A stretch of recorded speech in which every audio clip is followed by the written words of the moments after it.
OnePlus 11R review தான் பார்க்க போகிறோம். நிறைய பேர் பார்த்தீங்க அப்படின்னா OnePlus 11R தான் வாங்கணும்னு நினைக்கிறாங்க. அதுக்கான ரீசன் OnePlus மக்களை நல்லா அட்ராக்ட் பண்ணுற மாதிரியான ஒரு ப்ரைஸில் வந்து இதை லான்ச் பண்ணியிருக்காங்க. அண்ட் அது மட்டும் இல்லாமல் நான் டெஸ்ட் பண்ண வரைக்கும் பர்ஃபார்மன்ஸாக இருக்கட்டும், பேட்டரி லைஃபாக இருக்கட்டும், இன்னும் ஒரு சில ஃபீச்சர்ஸ்லாம் பெஸ்ட்டாக இருக்குது. ஆனால் ஒரு சில குறைகளுமே இதில் இருக்குது. அதெல்லாம் என்ன அப்படின்றத வீடியோவில் ரொம்பவே கிளியராக சொல்லியிருக்கேன். ஸோ வீடியோவை கொஞ்சம் ஃபுல்லாக ஸ்கிப் பண்ணாமல் பார்த்தீங்க அப்படின்னா நம்மளோட சேனலுக்கு பெரிய சப்போர்ட்டாக இருக்கும். ஸோ முடிஞ்ச அளவுக்கு அங்கங்கே வந்து ஓட்டி பார்க்காம ஃபுல்லாக பாருங்கள். நீங்கள் பார்த்துட்டு இருக்கிறது லவ்டலி டெக் சேனல். நான் சுகுமார். வாங்க வீடியோக்குள்ளே போகலாம். ஸோ ஃபர்ஸ்ட் நான் பேசணும்னு நினச்சதே இதோட பேட்டரி லைஃப் அண்ட் சார்ஜிங் எவ்வளோ ஃபாஸ்ட்டாக இருக்குது அப்படின்றது தான். 5000 mAh பேட்டரி கெப்பாசிட்டியும் 100 watts அடாப்டர் கொடுத்துருக்காங்க.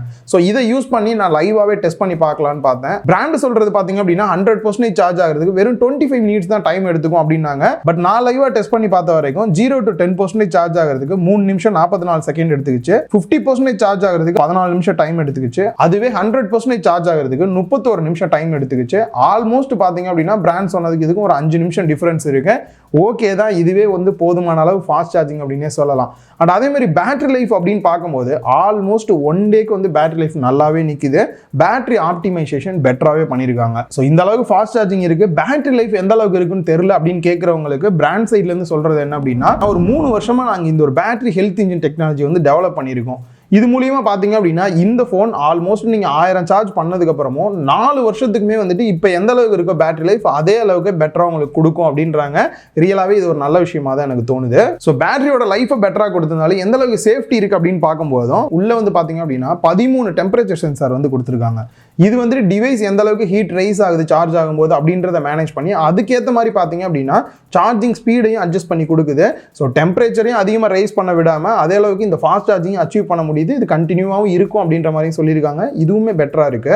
ஸோ டிசைன் அப்படின்னு வரும்போது 11க்கும் 11R டிஃபரன்ஸ் கண்டுபிடிக்கிறதுன்றது கொஞ்சம் கஷ்டம் அப்படின்னே சொல்லலாம். பட் இருந்தாலும் கொஞ்சம் உற்று நோக்கணும்னா கண்டுபிடிச்சிடலாம். பேக் சைட் பேனல் வந்து கிளாஸ் தான் கொடுத்துருக்காங்க. ப்ரொடெக்ஷனுக்கு Gorilla Glass 5 சப்போர்ட்டோட கொடுத்துருக்காங்க. பட் 11ல பார்த்தீங்க அப்படின்னா அந்த சைடு ஃப்ரேம் வந்து மெட்டல் கொடுத்துருந்தாங்க. இதுல பிளாஸ்டிக் தான் கொடுத்துருக்காங்க. அது ஒரு சின்ன குறை தான். அண்ட் இந்த camera bump area back side panel எல்லாம் நீங்க கையில ஹோல்டு பண்ணாலும் கூட இந்த ஃபிங்கர் பிரிண்ட்ஸ் மெட்ஜஸ்லாம் வந்து படவே இல்லை. குறிப்பா அந்த கேமரா பம்ப் ஏரியால படாம இருக்கிறது நல்ல ஒரு பிளஸ் பாயிண்டா இருக்கு. நான் டெஸ்ட் பண்ணி பார்த்த டிவைஸ் பிளாக் கலர் தான். பார்க்கிறதுக்கு பிளாக் கலர்ல அப்படியே ஃபுல்லா நாய்ஸ் ஆட் பண்ணா எப்படி இருக்குமோ அந்த மாதிரியான ஒரு ஃபீல்ல தான் இருக்கு. டிவைஸ் கொஞ்சம் வெயிட்டா இருந்தாலும் கூட வெயிட் பேலன்ஸ் ரொம்பவே சூப்பரா பண்ணிருக்காங்க. கையில ஹோல்டு பண்ணி யூஸ் பண்றதுக்கு நல்ல ஒரு பெட்டரான எக்ஸ்பீரியன்ஸ் கொடுக்குது. லுக் வைஸ் நல்ல பிரீமியமான ஃபீலுமே கொடுக்குது. கொஞ்சம் சீரியஸா இந்த கேமர் பேஸ் பண்ணி எல்லாம் பேசுறதுக்கு முன்னாடி இதுல இருக்கக்கூடிய ஹைலைட்டான ஃபீச்சர்ஸ் எல்லாம் பாத்தீங்க அப்படின்னா ஃபர்ஸ்ட் விஷயம் இதுல IR பிளாஸ்டர் வந்து கொடுத்துருக்காங்க. டைரக்டா உங்களோட டிவியோ இல்ல ஏசியோ வந்துட்டு மொபைல் மூலியமாவே கண்ட்ரோல் பண்றதுக்கு டாப்ல வந்து கொடுத்துருக்காங்க. ரெண்டாவது ஸ்டீரியோ ஸ்பீக்கர் செட்டப் கொடுத்துருக்காங்க. சவுண்ட் குவாலிட்டியை பொறுத்த வரைக்கும் பெட்டராவே இருக்கு. அண்ட் மூணாவது இன் display finger print scanner test பண்ணி பார்த்தேன். பிளேஸ்மெண்ட்டும் பெட்டரா இருக்கு. நல்லாவே ஃபாஸ்டாவும் இருக்கு. அண்ட் ஃபேஸ் அன்லாக்மே பாத்தீங்க அப்படின்னா லோ லைட்ல இருந்தாலும் கூட குயிக்கா அன்லாக் ஆகுது. அண்ட் 5G பொறுத்த வரைக்கும் இந்தியாவில் இருக்கக்கூடிய எல்லா பேண்டுமே சப்போர்ட் ஆகிற மாதிரி தான் கொடுத்துருக்காங்க. அண்ட் NFC சப்போர்ட் கொடுத்துருக்காங்க. ப்ளூடூத்தை பொறுத்த வரைக்கும் டியூவல் ஆண்டனா சப்போர்ட்டோட கொடுத்துருக்காங்க. ஸோ 2 சைடுமே வந்துட்டு மொபைலில் வந்து உள்ள ஆண்டனா இருக்கும். இதனால கவரேஜ் வந்து ரொம்பவே பெட்டரா இருக்கும் ப்ளூடூத்தை பொறுத்த வரைக்கும். இன்னொரு குட்டி ஃபீச்சர் ரொம்ப பிடிச்சது பார்த்தீங்கன்னா ஜஸ்ட் ஃபோனை மட்டும் கையில் எடுத்தோம் அப்படின்னா ஸ்க்ரீன் ஆன் ஆகும். ஏதாவது நோட்டிஃபிகேஷன் வந்திருக்கான்னு பார்த்துட்டு அன்லாக் பண்ணாமே கீழே வச்சுட்டீங்க அப்படின்னா ஆட்டோமேட்டிக்காக ஸ்க்ரீன் வந்து ஆஃப் ஆயிருது. இந்த ஒரு குட்டி ஃபீச்சர் நல்லா இருக்கு. அண்ட் மிஸ் ஆகிற இன்னொரு ஸ்பெஷல் ஃபீச்சர் IP ரேட்டிங் கொடுக்காம விட்டாங்க. அது ஒரு சின்ன குறையா இருக்கு. நான் ஒரு கேமர் ப்ரோ இந்த ஃபோன் வாங்கலாமா அப்படின்னு கேட்குறவங்களுக்கு 2 முக்கியமான விஷயத்தை பற்றி சொல்கிறேன். அதில் ஃபர்ஸ்ட் டிஸ்பிளே பார்க்கும்போது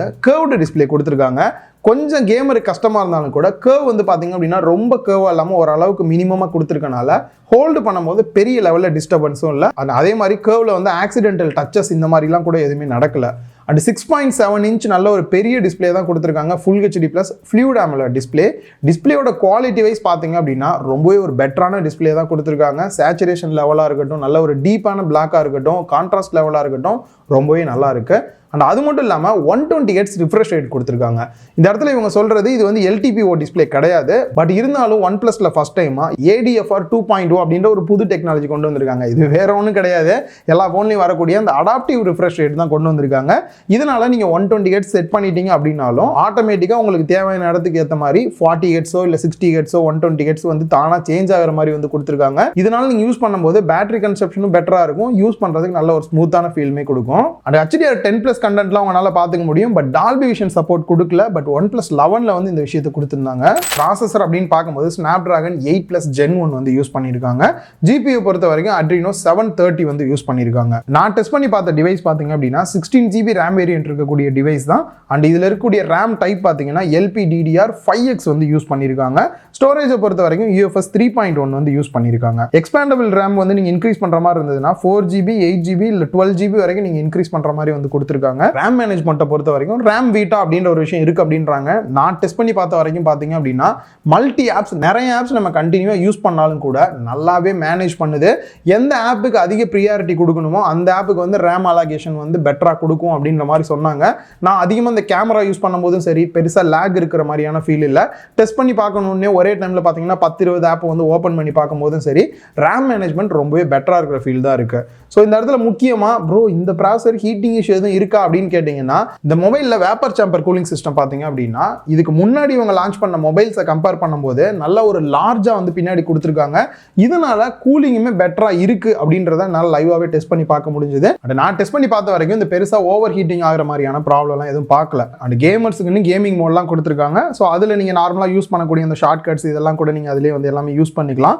and hyper boost gaming engine வந்து இருக்குது அப்படின்றாங்க. இதனால் யூஸ் என்ன அப்படின்னா நீங்கள் கேம் பிளே பண்ணும்போது உங்களுக்கு ஒரு ஸ்மூத்தான ஃபீல் இருக்கிறதுக்கு வந்துட்டு மிஷினே ஆட்டோமேட்டிக்காக லேர்ன் பண்ணி நார்மல் ஃப்ரேமோடய பார்த்தீங்க அப்படின்னா இந்த மாதிரி எக்ஸ்ட்ரா ஃப்ரேம்லாம் ஆட் பண்ணுறது இந்த மாதிரிலாம் பண்ணி உங்களுக்கு ரொம்பவே ஒரு ஸ்மூத்தான எக்ஸ்பீரியன்ஸை கொடுக்கறதுக்கு யூஸ் பண்ணிக்கலாம். ஸோ இந்த ப்ராசஸ்லாம் பண்ணுறதுக்கு பேட்டரி கன்சப்ஷன் வந்து அதிகமாகாமல் எஃபிஷியன்சியும் பெட்டராக இருக்கணும், பேட்டரி கன்சப்ஷன் கம்மியாக இருக்கிற மாதிரி பார்த்துக்கிறதுக்காக இந்த ஒரு இன்ஜின் இருக்குது அப்படின்றாங்க. ஸோ இந்த இன்ஜின் இருக்குது அந்த இன்ஜின் இருக்குன்னு எல்லாமே சொல்கிறாங்க. பட் இருந்தாலும் ஓவராலாக நான் லைவாகவே ப்ளே பண்ணி பார்க்கும்போது எனக்கு எந்த அளவுக்கு எக்ஸ்பீரியன்ஸ் இருந்துச்சு அப்படின்னு பார்த்தீங்கன்னா ஒரு பெட்டரான எக்ஸ்பீரியன்ஸ் தான் கொடுக்குது. எங்கேயும் பெருசாக லேக் இருக்கிற மாதிரியான ஃபீல்லாம் இல்லை. அதே மாதிரி ஹீட்டிங் இஷ்யூமே இல்லை. ஓவராலாக OS அப்படின்னு வரும்போது எவ்வளோ நாள் அப்டேட் கொடுக்க போகிறாங்க அப்படின்றத நான் அன்பாக்சிங் வீடியோவில் வந்து சொல்லாமல் விட்டுருந்தேன். ஆக்சுவலாக 3 இயர்ஸுக்கான சாஃப்ட்வேர் அப்டேட்டும் 4 வருஷத்துக்கான செக்யூரிட்டி பேட்ச் அப்டேட்டும் கொடுக்க போகிறதா சொல்லியிருக்காங்க. இப்போ ரன் ஆகிட்டு இருக்கிறது ஆக்சிஜன் OS 13 Android 13 பேஸ் பண்ணி ரன் ஆகிட்டு இருக்கு. நெக்ஸ்ட் கேமரா அப்படின்னு வரும்போது ஒரு டீசென்ட்டான பர்ஃபார்மன்ஸ் கொடுத்தது, ஒரு சில குறைகளுமே இருந்தது. ஆக்சுவலாக பார்த்தீங்கன்னா ஃப்ரண்ட்ல செல்ஃபி கேமரா 16 மெகா பிக்சல் கொடுத்துருக்காங்க. அப்பச்சர் வேல்யூ 2.4ஓட. இந்த ஒரு சில கேமரா சாம்பிள்ஸ் நீங்கள் எப்படி இருக்குன்றத பார்க்கலாம். ஸோ பியூட்டி மோடும் பெட்டராக இருக்குது. அண்ட் குறிப்பாக போர்ட்ரேட் ஃபோட்டோஸ்லாம் எடுக்கிறீங்க அப்படின்னா எட்ஜ் டிடெக்ஷனுமே நல்லா பெட்டராகவே இருக்கிற ஃபீல் வந்து கொடுக்குது. ஸோ ஃப்ரண்ட் கேமராவில் வீடியோ அப்படின்னு வரும்போது ஒரு சின்ன குறை என்ன அப்படின்னா நார்மலாக 1080p 30 fps தான் கொடுத்திருக்காங்க. 1080p 60 fps கொடுத்திருந்தாங்க அப்படின்னா இன்னுமே பெட்டரா இருந்திருக்கும். அண்ட் பேக் சைடுல ட்ரிபிள் கேமரா செட்டப் கொடுத்திருக்காங்க. Main camera 50 mega pixel f1.8 அப்பேச்சரோட சோனியோட IMX 890 sensor கொடுத்திருக்காங்க. அண்ட் இதுல OIS சப்போர்ட்டோட கொடுத்திருக்காங்க. நம்ம வீடியோஸ் எடுக்கிறனாலும் கூட பெரிய லெவல்ல ஷேக்கிங் இல்லாம இருக்கிறதுக்கு ரொம்ப சப்போர்ட்டா இருக்கு. And ultra wide angle camera 8 mega pixel கொடுத்திருக்காங்க. ஃபீல்ட் ஆஃப் வியூ 120 டிகிரி வரைக்கும் கவர் ஆகிற மாதிரி வந்து கொடுத்திருக்காங்க. ஸோ மெயினோட கம்பேர் பண்ணி பாருங்க எந்த அளவுக்கு இருக்கு அப்படின்றது உங்களுக்கு தெரிஞ்சிருக்கும்.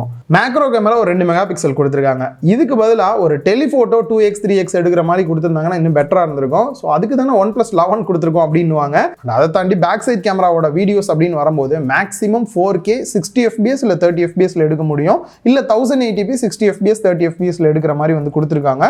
ஸோ இந்த OIS சப்போர்ட்டோட கொடுத்தது இந்த இடத்துல ஷேக்கிங்கே இல்லாமல் நம்மளால நல்ல ஒரு வீடியோ அவுட்புட் எடுக்க முடியுது. ஓவராலாக கேமரா அவுட்புட் பார்த்தீங்க அப்படின்னா இவங்களோட பழைய ஃபோன்ஸை கம்பேர் பண்ணும்போது இப்போ நல்லா பெட்டராகவே இருக்கு. ஒரு டீசென்ட்டான அவுட்புட் வந்து கொடுக்குது. அண்ட் ஃபைனலா பிரைஸ் பத்தி பேசுறதுக்கு முன்னாடி நிறைய பேர் எதனால இந்த OnePlus 11R சூஸ் பண்ணலாம் அப்படின்னு நினைக்கிறாங்கன்னா OnePlus 11 பார்த்தீங்க அப்படின்னா ஒரு நல்ல கம்பேக் தான் OnePlusக்கு. இந்த 11R வந்து ரொம்ப ப்ரைஸும் வந்து அதிகமாக இல்லாமல் ஓரளவுக்கு ஃப்ளாக்ஷிப்லேயே வந்துட்டு பார்த்தீங்கன்னா ஒரு பெஸ்ட் ப்ரைஸாக இருக்கிற மாதிரி தான் வந்து லான்ச் பண்ணியிருக்காங்க. 8GB RAM 128GB internal storage வந்து 40,000 ரூபாயும், 16GB RAM 256GB internal storage வந்துட்டு 45,000 ரூபாய்க்கு ப்ரைஸ் பண்ணியிருக்காங்க. இந்த மொபைல் வாங்குறவங்களுக்கு ஃப்ரீயாக பார்த்தீங்கன்னா OnePluஸோட பட்ஸ் Z2 வந்து கொடுக்குறாங்க. ஸோ இந்த ப்ரைஸ் ரேஞ்சுக்கு கேமர்ஸுக்கு வந்து பார்த்தீங்க அப்படின்னா எனக்கு தெரிஞ்சு OnePlusல வாங்கணும்னா ஒரு சூட்டபிளான டிவைஸாக இருக்கும்னே சொல்லலாம். ஸோ இந்த வீடியோவில் கிளியராகவே என்னோட எக்ஸ்பீரியன்ஸும் சரி என்னெல்லாம் இல்லைன்றதையும் சரி ரொம்ப கிளியராக சொல்லியிருப்பேன் அப்படின்னு நினைக்கிறேன். ஸோ இதை வச்சு நீங்கள் ஈஸியாக டிசைட் பண்ணிக்கலாம் அந்த டிவைஸ் வாங்கலாமா வேணாமா அப்படின்றது. இந்த வீடியோ உங்களுக்கு ஹெல்ப்ஃபுல்லாக இருந்தது அப்படின்னா லைக் பண்ணுங்கள், உங்கள் ஃப்ரெண்ட்ஸ் கூடயும் ஷேர் பண்ணுங்கள். மறக்காமல் லவுட் டெக் சேனலுக்கு உங்களோட சப்போர்ட்டை கொடுங்க.